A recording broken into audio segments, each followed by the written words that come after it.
Regarde ce qu'ils ont, la Vierge Marie est supposément de Dieu, mais ce sont des idoles. Et ça, c'est supposé être Michael l'archange. Mais c'est quoi? C'est même pas Michael, tu le sais. Et regarde Santeria, toute la sorcellerie. Et ça, c'est le matériel que j'avais, Caldero. C'est Caldero. Tu te rappelles du tabernacle où les gens rencontraient Jésus, ils avaient rencontré Jésus. C'est le tabernacle du diable, ça.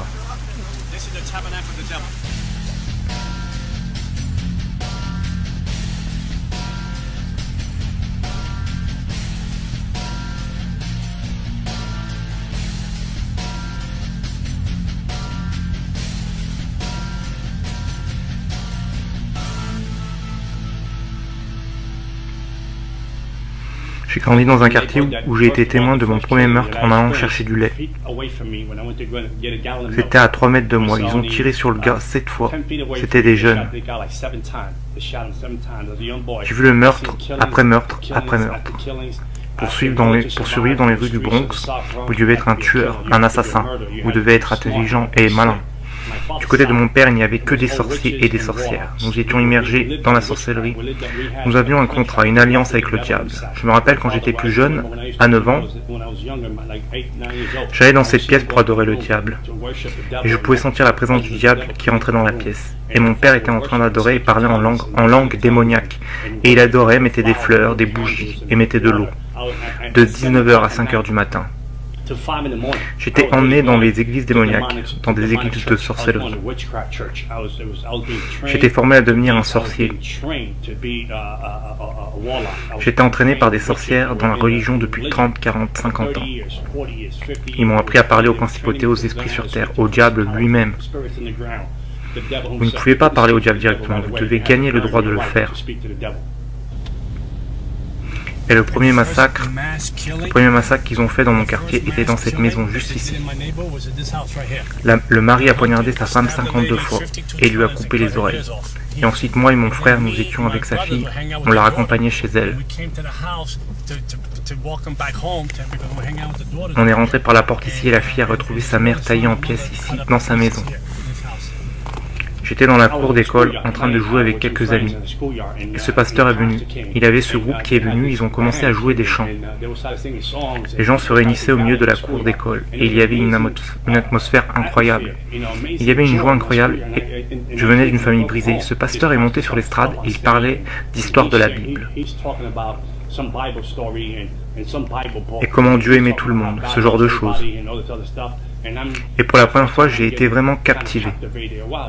Peut-être que Dieu m'aime, peut-être qu'il me veut, peut-être qu'il veut ma famille, peut-être que Dieu veut toucher ma famille, peut-être qu'il veut changer ma famille. Je me suis dit que je voulais ça, que je voulais expérimenter ça car ça venait vers moi. Et pour la première fois de ma vie, j'ai senti un amour incroyable. C'était indescriptible. Ce pasteur est descendu de l'estrade et venait toucher les gens, prier pour les gens. Alors je me suis dit que maintenant c'était mon tour. Maintenant Jésus va m'accepter, Jésus va me montrer ce qu'est l'amour. Et ce pasteur m'est passé devant. Il ne m'a pas touché, il n'a pas posé les mains sur moi. Il est allé au bout de la ligne et quand il est revenu, il m'a ignoré et prié pour l'autre personne. Je me suis alors dit que Jésus ne m'aimait pas. Mon père ne m'aime pas, Jésus ne m'aime pas. On vient d'une famille brisée. Jésus, il aime que ma mère soit battue. Il aime que moi et mon frère allions au lit affamés. Il aime que, vous savez, qu'il n'y ait pas de chauffage dans notre appartement. Il aime le fait que, quand nous allions à l'école, nous sommes rejetés. Donc ce Jésus, il est comme mon père. Il n'y a aucune différence, il est comme mon père. Je suis rentré chez moi brisé, je suis rentré chez moi triste. Et je me rappelle environ 2 semaines plus tard, j'étais dans la cour d'école, je jouais avec des copains. Et j'ai entendu quelque chose tomber et heurter le sol. C'était un collier vaudou. Alors je prends le collier vaudou, il avait beaucoup de couleurs, je le mets sur moi. Et le collier était mon premier contrat avec le diable. Nous avons été à une séance de tarot, et quand nous étions à cette séance de tarot, j'étais un jeune garçon de 10 ans. La dame qui tirait les cartes, la sorcière, elle avait les yeux fixés sur moi, fascinée. Et elle dit, ce garçon, nous le voulons, nous le voulons. Les sorciers de Santeria le veulent. qu'ils appellent le culte des saints, mais qui est en réalité le culte des démons. Ils le veulent aussi. Et si tu ne le donnes pas, il va perdre la vue dans 30 jours. Alors ma mère était tellement désespérée, ma mère a vendu ses affaires, elle a vendu son lit. Elle a vendu le mobilier du séjour afin de réunir $250 pour faire ma première séance. Parce que cette dame nous a fait tellement peur que ma mère a dû dormir sur le sol, car elle n'avait plus de lit où dormir. Et parce qu'elle ne voulait pas que je perde la vue, ils m'ont initié au côté obscur au début de mes 10 ans. Et le premier amour, le premier contact que j'ai eu à l'âge de 10 ans avec le diable est arrivé. Et le diable est arrivé et a accepté le sacrifice que je lui offrais, ma vie. Et ils ont mis 5 perles autour de mon cou, les 5 pires démons des principautés en dessous de Satan. Ils les ont mis autour de mon cou, ce qui est Santeria. Et ils m'ont dit qu'ils allaient être mes guides spirituels, mes anges gardiens, et qu'ils allaient gérer ma vie à partir de maintenant. C'est le bâtiment, ce bâtiment au coin de la rue ici, était quasiment abandonné. C'est dans le livre. Moi et mon frère, on avait l'habitude de monter et descendre, chercher l'eau à la pompe. Tu vois la pompe, ce bâtiment avait été laissé à l'abandon, quasiment plus personne ne vivait ici. Seulement moi et ma famille et 12 autres familles vivaient ici. Mon enfance m'a été volée. Toute mon enfance a été d'adorer le diable, d'aller dans des églises sataniques. J'allais dans les églises sataniques de 19h à 5h du matin. J'étais formé par les sorciers et les sorcières à connaître les principautés démoniaques, les droits qui détient cette région, qui est dans cette région, qui gère cette principauté, quel est le nom de cette principauté. J'avais des pouvoirs de channeling. À l'âge de 13 ans, je faisais des projections astrales. Je laissais mon corps à la maison. J'allais dans différentes régions et je lançais des malédictions. Je maudissais des quartiers. Je mettais des esprits de prostitution, des esprits de drogue dans ces quartiers, des esprits d'homosexualité, esprits démoniaques, des esprits de meurtre, des esprits de suicide. Je savais comment appeler tous ces esprits dans les quartiers. À l'âge de 15-16 ans, j'allais dans les hôpitaux et invoquais des esprits de mort en soins intensifs, la mort dans une seule pièce pour que cette personne meure, car je voulais grimper les échelons avec le diable, je voulais devenir le plus grand adorateur du diable de New York. Le diable est devenu mon père. Il a remplacé mon père parce que j'ai prié qu'il tue mon père. Et à l'âge de 31 ans, mon père s'est fait tirer dessus en pleine face dans une boîte de nuit par une femme qui n'était pas la sienne alors qu'il en avait une. Le diable l'a pris, il m'a dit qu'il remplacerait l'ancien pour que je lui appartienne. Et le diable est devenu mon père. Il y avait une boîte de nuit ici, et mon père est mort ici à 33 ans. Et nous vivons ici. Et quand j'avais 11 ans, il y avait un magasin juste ici, en coin de la rue. Et le gars s'est fait tirer dessus dans la rue juste ici. Le gars s'est fait tuer pendant que j'allais chercher une bouteille de lait. Et j'ai grimpé les rangs des adorateurs du diable, j'ai grimpé les rangs avec les principautés et démons, jusqu'au point où je pouvais m'asseoir et parler avec le diable comme je l'ai fait avec toi aujourd'hui. Le diable se manifestait en forme humaine, sa présence entrait dans la pièce.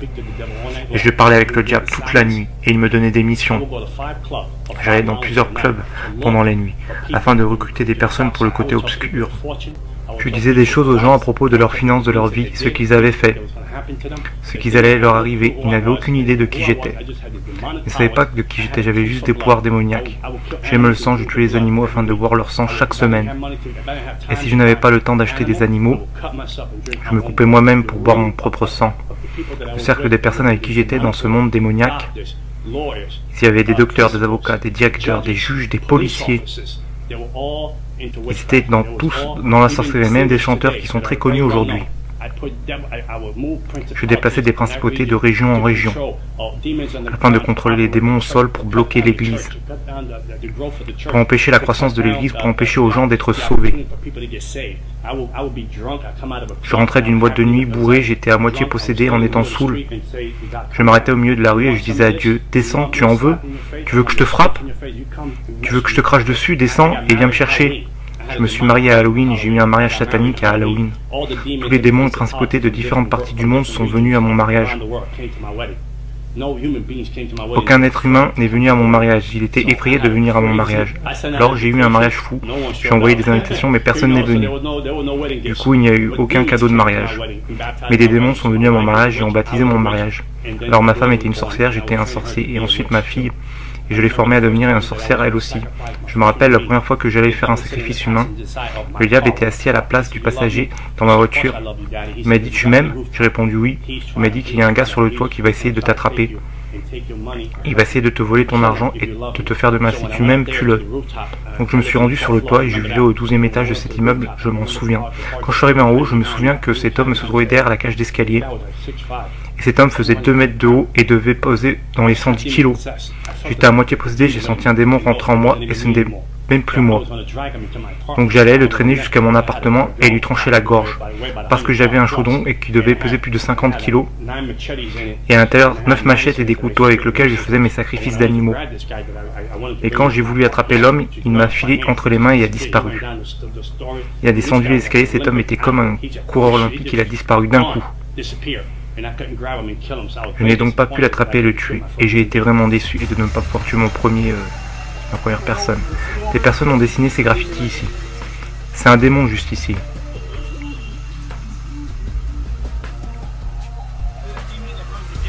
Regarde le démon qui contrôle les portes de l'enfer.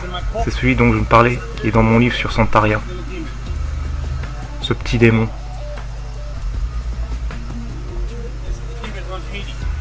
C'est le démon qui contrôle Haïti, la principauté au-dessus d'Haïti. Celui là-bas est la principauté au-dessus de l'islam. Regarde ça pour piéger les gens. La vérité. Tu trouves ça drôle? La vérité vous rendra libre. Ils ont mis le pentagramme là-haut pour que les gens pensent que ça fait partie de ça. C'est quoi cet endroit? C'est l'endroit où vont tous les gens du Bronx pour se préoccuper du matériel. Afin de faire de la sorcellerie, blesser des gens, tuer des gens. C'est l'endroit où nous pouvons aller à l'intérieur, viens. Si je vous disais que j'allais vous tuer dans les 30 prochains jours, les gens me payaient la somme que je demandais, sinon je les tuais dans les 30 prochains jours. Je me fichais de qui vous étiez. Quand vous vous appelez que qui vous êtes, que vous appelez catholique, que vous vous appelez chrétien ou croyant, j'allais vous tuer. À moins que vous n'ayez une vraie relation avec Jésus-Christ. La femme qui vivait à l'étage du dessous est venue me voir pour me dire que son mari la trompait. Elle m'a demandé de tuer la femme à qui elle le trompait. De lui lancer une malédiction et de la tuer. Elle m'a demandé combien ça coûtait. Je lui ai dit reviens, je vais parler au diable. Je te tiendrai au courant. Et le diable m'a dit de quoi acheter. Un cercueil avec 21 bougies et une photo de la femme à mettre dans la boîte. Pour que la sorcellerie fasse effet et la fasse mourir. Et dans 21 jours, elle devait mourir. Donc quand la femme est revenue me voir, je lui ai dit que ça lui coûterait 10 000 $. Tu sais quoi, je te connais bien, tu étais sympa. Je le fais pour 7 000 $. Je faisais une réduction de 30%. Quand cette femme allait quitter mon appartement, elle m'a dit, elle est chrétienne. Et je lui ai dit, je vais la tuer gratuitement. Je lui ai dit que je n'avais pas besoin de l'argent et que je la tue gratuitement. Je vais donner une leçon à cette chrétienne. Ils vont payer. Je ne veux pas de votre argent, je la tuerai gratuitement. Et donc, je fais le rituel voodoo, la rituel de sorcellerie. 21 jours sont passés et la femme n'est pas morte. Un mois est passé et la femme n'est pas morte. Je me suis dit, waouh, qu'est-ce qui se passe? Ma réputation va en souffrir. J'ai donc appelé le diable et les démons, j'ai intensifié la sorcellerie. J'ai doublé la sorcellerie pour qu'elle meure dans la nuit. Et rien ne s'est passé, rien du tout. J'étais donc chez moi la nuit et le diable est venu. J'ai senti sa présence envahir la pièce. Et il m'a dit, nous devons avorter ton plan de tuer cette femme. Je lui ai demandé pourquoi abandonner, ma réputation est en jeu, je suis un sorcier. Et si je ne tue pas cette femme, on va penser que je n'ai plus aucun pouvoir. Et le diable m'a dit, tu ne comprends pas, le Dieu qu'elle sert a dit de la laisser tranquille. Il a dit, ne la touche pas. Et j'ai demandé qui était ce Dieu. Le Dieu qu'elle sert. J'étais très en colère et j'ai dit, continue encore une semaine de la tuer. Mais le diable m'a encore répété, non, le Dieu qu'elle sert a dit de la laisser tranquille. Avec la sorcellerie que j'ai faite sur cette femme, elle aurait dû mourir en moins de 21 jours. Salut, comment ça va? C'est Jézabel. C'est Jézabel dans leur religion. Voilà comment ça fonctionne. Ces statues ici ne sont rien. Mais c'est le démon qu'il y a derrière. Donc pour que je puisse m'identifier, cette statue doit être faite car je ne peux pas m'identifier à un esprit. Je ne peux pas m'identifier à un esprit car nous n'avons rien en commun. Je suis un humain et un esprit est immortel. L'esprit est un esprit démoniaque. Je ne peux pas nouer de lien avec. Donc afin de pouvoir le faire, cette statue au milieu, afin que je n'y peux m'identifier. Elle ressemble à un être humain. Il y a une histoire derrière la personne qui représente la statue. Donc je peux m'identifier, le démon peut passer à travers. Et ensuite ils se donnent des noms, les démons. et des dates d'anniversaire. Les Amérindiens peuvent être piégés par les forces démoniaques, par les forces occultes. Ce sont des pièges pour les Amérindiens. Mais ces statues sont utilisées comme un camouflage pour leurs pratiques démoniaques, leur religion démoniaque. Il n'y a rien ici qui soit saint. La seule chose qui soit saint ici est l'endroit où je me tiens. Qu'est-ce qui se passe dans cet endroit? Ici, dans l'arrière-boutique, ils font de la sorcellerie, ils font du voodoo, ils font des sortilèges. Tous ces démons veulent que vous achetiez une nouvelle statue pour que vous rameniez un démon à la maison. Tu vois, prière choisie. Ils te font croire que tu pries à Dieu. Tu vois, j'utilisais ces livres de prière choisie. Ils te font croire que tu pries Dieu, mais ces prières n'ont rien de prière de Dieu. Il n'y a rien de la Bible ici. Je ne parle pas de la Bible. Il y avait un livre à New York en Amérique, j'étais la troisième personne à mettre la main dessus. Il y avait des symboles dessus, des différents démons, différentes principautés, et différentes façons de tuer des personnes en utilisant la sorcellerie. Et personne n'avait de copie de ce livre.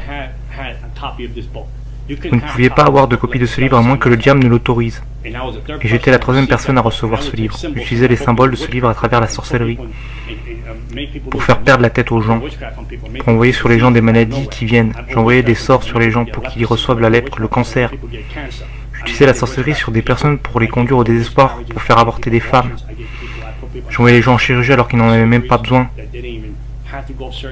Je faisais de la sorcellerie sur les gens pour les rendre fous. Je leur mettais des esprits de bipolarité, de schizophrénie,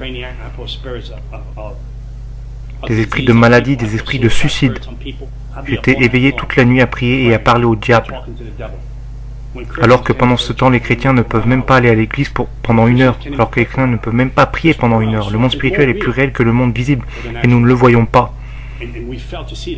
Et tout ce qui n'est pas couvert par Jésus-Christ est une cible facile à abattre. Comme les athéistes, je pouvais les abattre facilement, ils étaient faciles à détruire. Les témoins de Jéhovah étaient faciles à détruire. Les mormons aussi étaient faciles à détruire. Les gens qui se disent qu'ils ne croient pas au diable étaient faciles à détruire car ils ne cherchent aucune aide spirituelle. Je me rappelle, une fois à New York, le groupe de Nicky Cruz est venu dans mon quartier. Ils faisaient des stops en voiture, venaient chanter des louanges, prêter la parole, puis aller dans un autre quartier faire la même chose. Je me suis mis à attaquer ce groupe, à vouloir les mettre hors d'état de nuire. C'était des gamins, ils avaient 18, 17, 20 ans.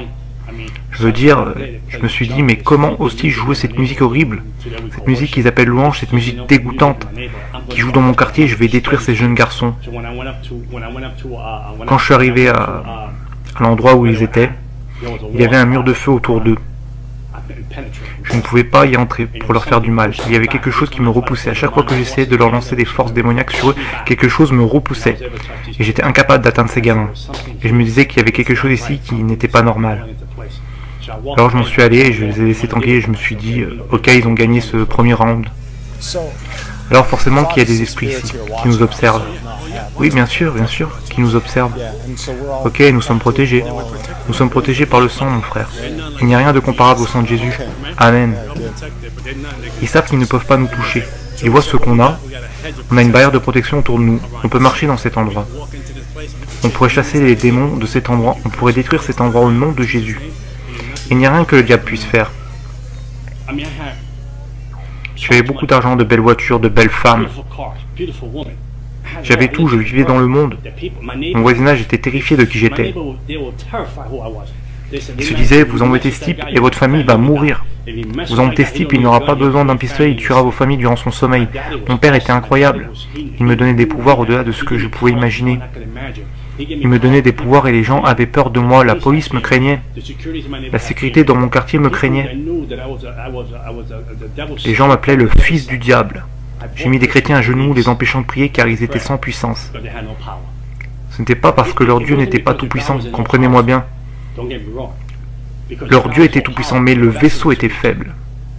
Le vaisseau n'avait pas de vie de prière, la prière n'était pas accompagnée de jeûne, et il n'avait aucune relation avec Dieu. Il y avait une forme de piété dans la personne, mais aucune puissance. La personne était faible, la personne ne faisait rien. Elle avait une Bible, un beau costume, de beaux habits, mais il n'y avait aucune connexion avec Jésus-Christ, parce qu'ils étaient hors de sa volonté, hors de ses promesses, et il était hors du plan que Dieu avait pour lui. Et je vous tenais alors, je vous possédais, je vous brisais, je vous jetais de la sorcellerie. Je continuais de faire ça, des chrétiens en nombre, des familles à des églises. J'en avais après tout ce qui pouvait représenter la croix de Jésus-Christ.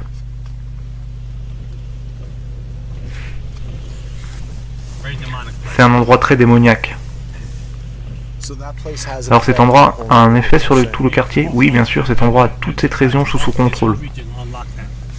C'est le trône du diable, nous venons juste d'aller au trône du diable. Ce trône est là depuis les années 80. Et ils dépensent 100 ou 200 $ à acheter toutes ces choses, ils se ruinent et n'ont même pas assez avec l'assistance publique, mais on a quand même assez pour acheter ces choses, parce qu'ils pensent que leur vie va devenir meilleure, que leur vie va s'améliorer, qu'ils vont faire des progrès. Ils croient qu'ils vont briser les malédictions familiales, les rituels, les malédictions qui viennent du vaudou.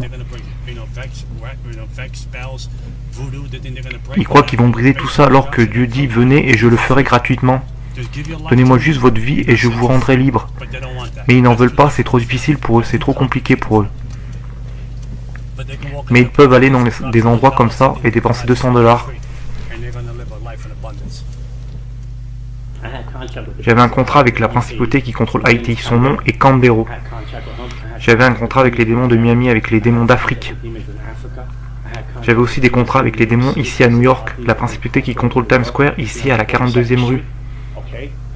La principauté qui contrôle Times Square à la 42e rue n'est pas la même que celle qui essaie de contrôler ce quartier. Je n'avais aucune conscience. Je me rappelle avoir fait de la sorcellerie sur mon frère et l'avoir mis en prison pendant 5 ans. Mon propre frère, ma chair, mon sang, j'ai fait de la sorcellerie pour le mettre en prison pour 5 ans. Mon autre frère qui était aussi sorcier est venu chez moi, une fois en colère. Et un démon l'a assailli. Il a couru hors de la maison car il ne supportait pas la douleur à son estomac. Et ma mère ne pouvait supporter ça. J'ai fait tellement de rituels sur mon corps. Le dernier rituel que j'ai fait, non seulement j'avais vendu mon âme au diable, mais j'ai fait une cérémonie où je devais boire du sang animal avec de la poudre. Ça s'appelle Samsi. C'était une cérémonie d'Haïtiens et de Français. Vous faites cette cérémonie avec un démon et quand je vais chez les gens pour manger, ils ne peuvent pas faire de la sorcellerie sur la nourriture. Je fais toutes ces cérémonies que vous pouvez imaginer. J'allais dans les églises sataniques. Et chaque année, nous avions une réunion secrète. Tous les sorciers et sorcières venaient à cette réunion pour décider quelle principauté serait invoquée pour contrôler la région. Nous étions mieux organisés que l'Église. Le royaume des ténèbres était mieux organisé que l'Église de Jésus-Christ.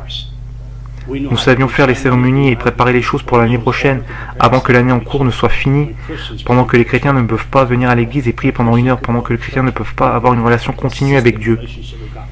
J'avais pris une année sabbatique et la sorcellerie et le diable m'a puni et m'a rendu aveugle pendant 1 an. J'ai été complètement aveugle pendant 1 an. J'étais enregistré à l'association pour les aveugles, j'étais totalement aveugle. J'ai été entraîné à utiliser un chien guide. J'ai été entraîné à utiliser un de ces bâtons que vous utilisez pour marcher dans la rue. Ma mère avait pris soin de moi pendant 1 an. Ma vision est devenue noire et un brouillard est venu dans mes yeux. J'étais aveugle. Et quand j'ai redonné ma vie au diable, après cette opération chirurgicale, le diable m'a redonné la vue. Et je pouvais voir de nouveau. Ça a été ma punition pour avoir pris 1 année de repos. Le diable m'a dit, tu veux 1 année de repos? Je t'en donne une. Et il m'a pris ma vue. C'est le monde dans lequel je vivais. Si vous obéissez pas, il vous tuait. Il y avait une règne de terreur afin que vous ne quittiez pas cette religion. Vous ne pouvez pas quitter Santeria. Les docteurs ne pouvaient pas expliquer comment j'avais perdu la vue. Et pendant ce temps, quand le chrétien agissait mal et qu'il pêche, la seule chose qu'il vous trouvait en rentrant, c'est juste, c'est la grâce et le pardon. Quand tu signes avec le diable et que tu fais quelque chose qu'il n'aime pas, il tue un membre de ta famille. Je me rappelle le diable avertissant cette femme en disant « Tu ne peux plus rester avec cette personne », mais elle n'y avait pas fait attention car elle était devenue amoureuse. Un démon a possédé un élève dans la rue, il a pris un marteau, lui a frappé 17 fois sur la tête et l'a tué. Un jour j'étais assis chez moi, c'était incroyable. J'avais été à la boîte de nuit la nuit précédente. J'étais assis et regardais une émission stupide à la télévision, Jerry Springer Show. Les gens se frappent et s'insultent. Je prenais plaisir à ça, je rigolais. Pour la première fois, j'ai entendu une voix disant « Fils, j'arrive bientôt, que vas-tu faire avec ta vie ?» Une voix audible qui avait traversé la pièce et j'ai pensé que c'était la TV qui parlait. Et j'ai vu ensuite que ça ne pouvait pas venir de la télé, ces gens se tapaient les uns sur les autres. Je connaissais la voix du diable, je lui parlais comme je vous parle aujourd'hui. Il prenait une forme humaine et entrait dans la pièce parfois. Sa présence entrait dans la pièce et l'atmosphère changeait. Et je savais alors qu'il était là avec moi, il parlait avec moi, je lui répondais et nous parlions toute la nuit. Je connaissais ça, je connaissais comme vous connaissez l'arrière de votre tête. Je connaissais tous les démons, toutes les principautés qui contrôlent tout en Amérique, au Canada. Toutes les principautés qui contrôlent l'occulte, le Wicca, la sorcellerie, le New Age, le bouddhisme, l'islam, la santeria, le spiritualisme. Je connaissais toutes ces principautés, j'avais un contrat avec elles. J'avais des accès directs avec toutes les principautés, les démons sur la terre, le diable, Jézabel. Je connaissais des démons dont je ne vous dirai même pas le nom, car vous ne sauriez pas qui ils sont. Je les connaissais tous par leur nom. Mais cette voix était très différente des autres voix. Quand j'ai entendu cette voix venant de nulle part, elle venait de l'air. J'ai été choqué, alors j'ai vu une vision de l'autre côté de l'appartement. Le ciel était en feu et je voyais les gens courir en dessous cherchant un abri, mais il n'y en avait pas. Et alors j'ai pensé même pourquoi est-ce que... J'étais complètement choqué. Je me rappelle avoir été dormir, je suis tombé dans un profond sommeil. Comme s'il m'y avait mis un voile et je me retrouve dans un train plein de gens. Je n'arrive pas à croire où j'étais. C'était un train. Vous ne pouvez pas imaginer comme ce train allait vite. Il n'existe rien d'aussi rapide sur Terre. Et il allait en enfer. Jésus-Christ m'a emmené en enfer. Et quand je suis arrivé en enfer, les portes se sont ouvertes. Les portes se sont ouvertes avec un écho indescriptible. Et de la chaleur est venue de nulle part. Je sentais que j'allais suffoquer à cause de la chaleur et je suis sorti du train. Les gens dans le train n'avaient pas de visage, mais on pouvait voir la peur sur les gens.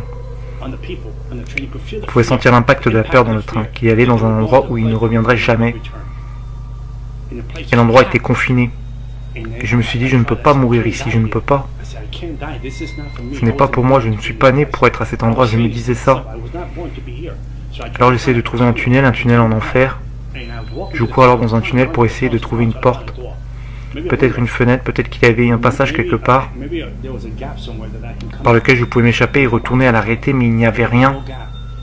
Je me rappelle que plus je m'enfonçais dans les tunnels, plus la peur m'envahissait. J'entendais des souffrances, les ténèbres vous encerclent avec cette peur qui vous envahit. Et cette peur, c'est quelque chose que vous ne pouvez même pas contrôler. Vous n'avez aucun contrôle là-dessus. C'est quelque chose qui vous étreint et qui ne vous laisse plus partir. Je ne pouvais pas voir ma main. J'entendais des hurlements, comme vous savez, des hurlements d'enfants et d'animaux en même temps. Le genre de hurlement qui est indescriptible. Il y avait une chaleur et une odeur comme des égouts de New York. Et je veux dire pire que ça. Alors que j'étais dans le tunnel, le diable est apparu. Il disait, j'étais ton père, il me parlait en langue démoniaque. J'étais ton père, je t'ai donné tout ce dont tu avais besoin. Je me suis occupé de toi, je t'ai béni, je t'ai protégé. J'ai tué des gens pour toi, je t'ai donné des pouvoirs, un nom dans le royaume des ténèbres. Quand les gens en avaient après toi, je les détruisais car je savais que tu allais être le vaisseau que j'allais utiliser pour faire avancer mon royaume sur terre. Et maintenant tu veux me quitter, tu veux me trahir en langue démoniaque. Et je lui répondais en langue démoniaque. Non, je te quitte, je suis confus, je ne sais pas ce qui se passe.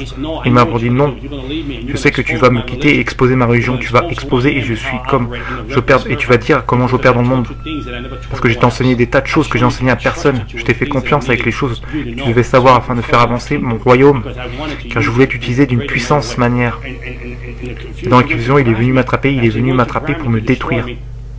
Et la croix de Jésus-Christ est apparue. Je ne comprends pas comment une croix d'1 mètre était apparue en enfer, alors que je portais un short bleu. J'ai alors mis sur lui, et quand je l'ai mise, il s'est effondré comme un enfant. Comme un enfant, il s'est effondré au sol, comme s'il n'avait aucun pouvoir. J'ai alors saisi cette opportunité pour courir plus profondément, dans le tunnel de l'enfer en espérant qu'il y ait une autre porte. J'avais mon espoir. J'avais de l'espoir et aucun espoir à la fois. Il n'y avait pas de place pour dire je sors d'ici, c'est la fin. J'avais cette peur qui me saisissait indescriptible. J'avais jamais ressenti une telle peur, un tel désespoir. C'était l'opposé de ce qu'étaient les paradis. L'opposé de la joie, l'opposé de la félicité, l'opposé de la paix, les ténèbres et la lumière. C'est un endroit de tourment, un endroit de... Si je suis là, ma famille ne le saura pas, ma fille ne le saura pas. Comment pourrait-il me trouver? Comment pourrait-il me chercher? Donc alors que j'avançais plus profondément dans le tunnel de l'enfer, une fenêtre, une issue quelque part que je puisse m'enfuir, Le diable est apparu de nouveau en disant « Maintenant, nous allons te détruire ». Alors je lui réponds en langue démoniaque « J'ai ces marques, ces contrats qui me protègent et je vais te détruire ». Il m'a répondu « Espèce de fou, je t'ai donné ces marques. Avec ces marques, je te possède. Je te possède, personne ne te possède sinon moi. Tu vas vivre pour moi ou mourir. » Et il est venu pour m'attraper une seconde fois. Je me suis dit, c'est fini. Alors la croix de Jésus est apparue en enfer.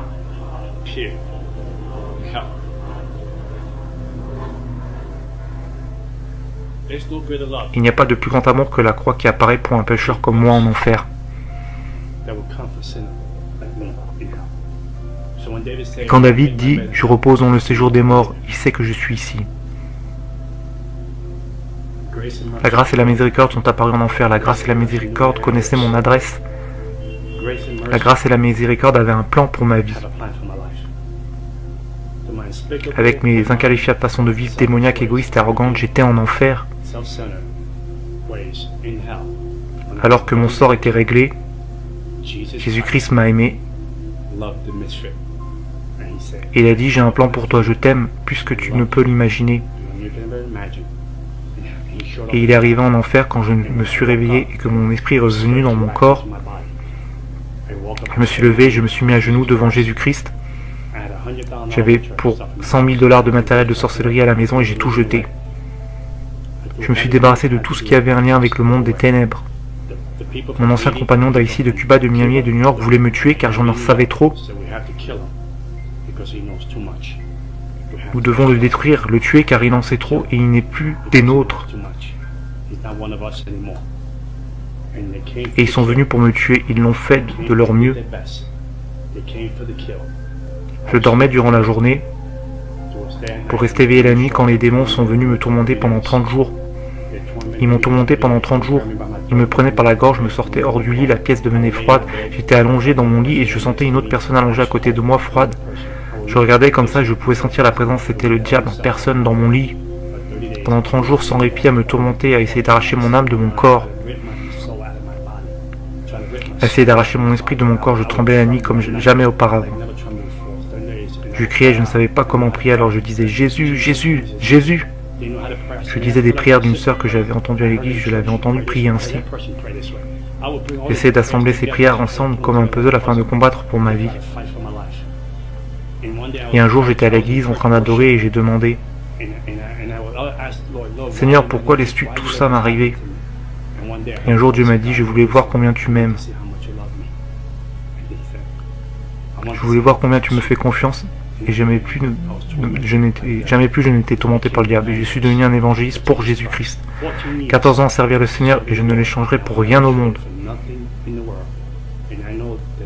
Sur le boulevard Alléluia, il y a un manoir pour John Ramirez. Et un jour on dira bienvenue à la maison, bien fait, fidèle serviteur. Et je vous dis, il n'y a rien. Je ne parle pas de chrétienté, je parle d'une relation avec Jésus-Christ. Il est mon Seigneur, il est mon début et ma fin. Aucune arme forgée contre moi ne prospérera. Je mourrai quand Jésus dira que je rentre à la maison, pas à cause d'un sorcier, pas à cause d'une personne, pas à cause du vaudou, d'une incantation, d'un sort. Rien de tout ça ne peut me séparer de l'amour de Dieu. 100 000 $ de sorcellerie, avoir vendu mon âme, des marques ici, des marques ici et des marques ici, mais la plus grande marque est ici. C'est l'amour que j'ai pour la croix. Il n'y a rien comme la croix de Jésus-Christ. Et je vous dis ça, je vais terminer avec ça. J'étais maudit et je suis devenu béni parce que celui qui était béni est devenu maudit pour moi. Et j'ai changé de père et mon père domine sur l'univers. Il m'a aimé plus que je ne pouvais l'imaginer et cet amour je peux maintenant le donner à ma fille. Ma fille aujourd'hui est une chrétienne née de nouveau, diplômée d'université, en master de psychologie et je sais que Dieu va l'utiliser d'une grande manière, grâce à la torche que je vais lui transmettre la bonne cette fois-ci. Et je sais qu'elle fera de plus grandes choses que son père et avant que je ne quitte la terre, les gens sauront que John Ramirez était là car il était serviteur de Dieu puissant. Amen.